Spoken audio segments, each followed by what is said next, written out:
கர்த்தரை உரைக்கிறான்னு சொல்லிட்டு அவன் செத்துட்டான்னு சொன்னோன்னே என் பிள்ளைங்கிட்ட சொல்கிறான், அவன் கர்த்தருடைய வார்த்தை மீறினவனே. எவ்வளோ பெரிய அநியாயம் முடிச்சுன்னு இருப்பாந்தாலும் வயசான தீர்த்து பெருசுங்க கொஞ்சம் பிரச்சனை தான் எப்போவுமே.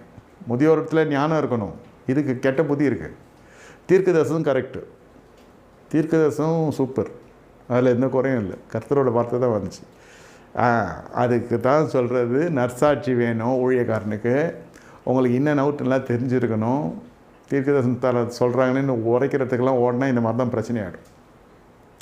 இவன் வாரிக்கொண்டது தீர்க்கதரிசியே. என்னத்தை சொல்கிறது?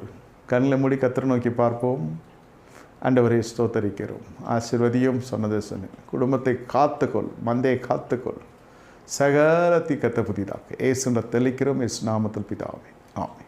என் ஆத்துமாவே கர்த்தரை ஸ்தோத்திரி, முழுமை நாமத்தை ஸ்தோத்திரி. என் ஆத்துமாவே கர்த்தரை ஸ்தோத்திரி, கர்த்தர் செய்ய சகல வாரி மறவாதி.